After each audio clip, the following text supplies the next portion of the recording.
Now, Israeli hostages held in Gaza could be freed within days, according to U.S. President Trump's West Asia envoy, Steve Witkoff. He says a serious deal is taking shape, raising new hopes for a breakthrough.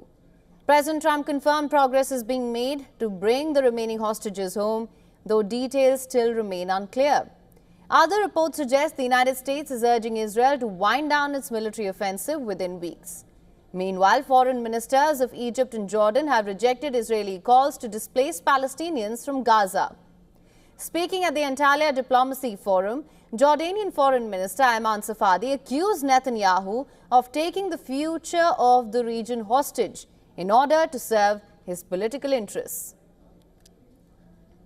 We cannot continue as an international community to have the future of the region taken hostage to the ideology of the Israeli Prime Minister and to the radical extremist ministers in his government. Not only is he taking the future of the region hostage, he's taken even the future of his people hostage at the expense, in order for him to serve his political interests. Egyptian Foreign Minister reiterated that Egypt won't allow any plan that transfers Palestinians out of their homeland. He described the suggestion as red lines for the Arab countries. Objective is, of course, to enable the Palestinian people to stay in their home because there is no legal or moral or whatever justification to push them out of their homeland, either under the title of what's so-called the voluntary displacement or forced displacement, or for temporary period of time or for permanent period of time. Meanwhile, thousands took to the streets in Pakistan's Lahore to rally in solidarity with the people of Gaza. Protesters also took to the streets in Libya to express solidarity with the Palestinians. The protesters waved Palestinian flags and carried signs with Quranic verses.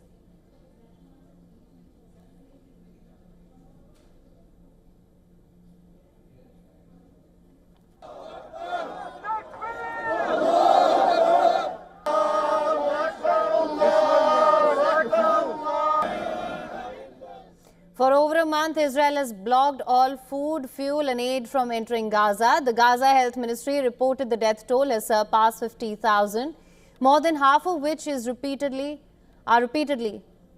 women and children. Pardon me. Now for more on this, we have with us Mr. Chris Boyle joining us live from London. He's the Director of Council for Arab-British Understanding and the current lead spokesperson for Kabu. Thank you so much for joining us on WION The World as One. Now, a pleasure. Of course, Mr. Doyle, let's just get right into this. This has raised hopes of potential breakthrough in the Israel-Gaza war. We know this war has dragged on for this long.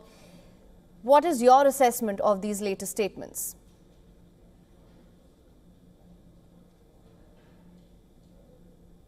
I think one has to be extremely cautious about these statements. I think there's still a large gap between the parties. Of course, it is desperately needed. For Palestinians in Gaza, they've been under a blockade since the 2nd of March. That is the full blockade, as opposed to the restricted access beforehand. No food, no water, no medicines, no fuel. So the humanitarian conditions that Israel has imposed on Gaza, starvation as a form of war, are severe and extremely dangerous. And of course, at the same time, there is a lack of access for humanitarians in Gaza and a destruction of the health system. So it's certainly needed.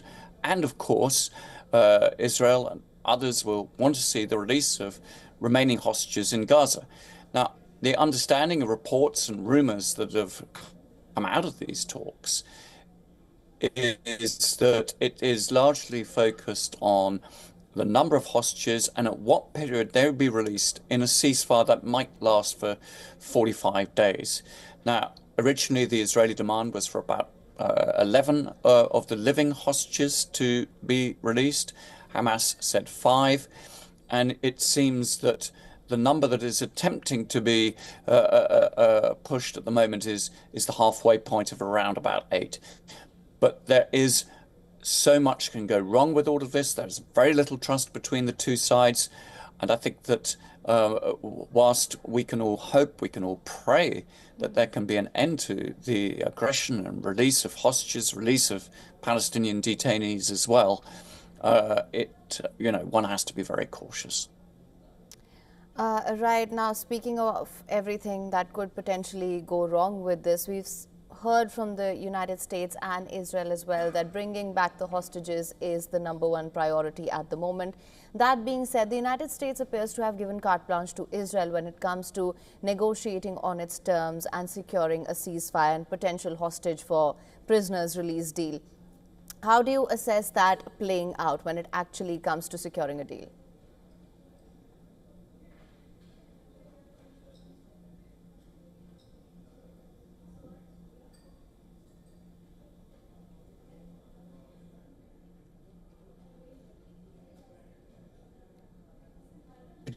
Could you repeat the question? I couldn't hear that.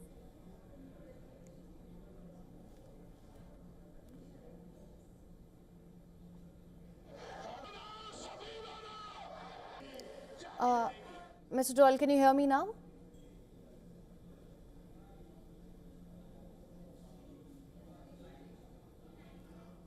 All right, we appear to be having a problem with the line there. We will try and get Mr. Chris Doyle back online with us as and when that is possible. Let's shift our focus for now.